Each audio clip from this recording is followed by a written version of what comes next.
Não há, repetindo, não há nenhuma indicação plausível para o uso de qualquer medicação para aumentar o apetite ou para abrir o apetite, chamado elegantemente de orexígeno, para crianças, em qualquer idade que seja. Ah, mas é muito magrinho. Ah, mas come muito pouco. Ah, mas está com baixo peso. Nenhuma das justificativas acima são válidas.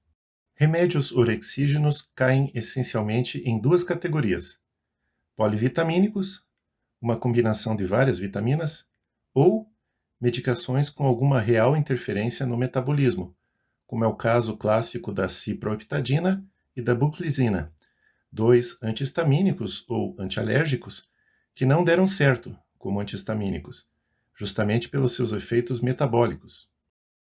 No caso dos polivitamínicos, o efeito costuma ser um 0 a 0, tanto em termos de reais efeitos, quanto nos próprios riscos, visto que se a criança não apresenta deficiências vitamínicas, caso da maioria, o organismo costuma eliminar o excesso administrado.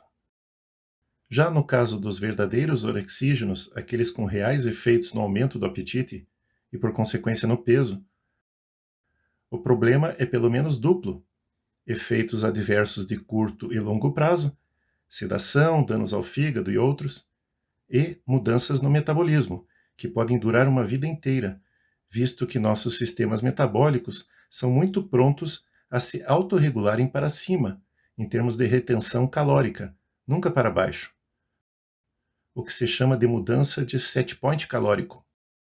Um alerta é de que muitos dos que caem na primeira categoria trazem de forma disfarçada algo da segunda categoria na composição, ou seja, se travestem de remédio mais inocente, dão mais efeitos aparentemente benéficos, mas exatamente por conterem substâncias mais perigosas.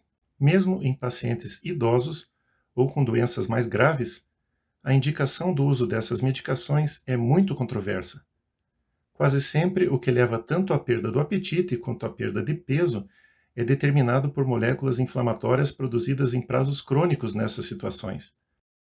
A tentativa de reversão com drogas não atuantes na causa, como com drogas com mecanismos anabolizantes, pode agravar a condição desses pacientes. Já a extremamente comum perda de apetite de curto prazo das crianças com doenças banais, como resfriados, reverte-se por si mesma, precisando apenas da compreensão e tranquilidade dos pais. Costuma durar no máximo alguns dias e quase nunca se reflete na perda de peso, pelo menos não de forma importante, um medo comum dos cuidadores. Mais uma vez, obrigado.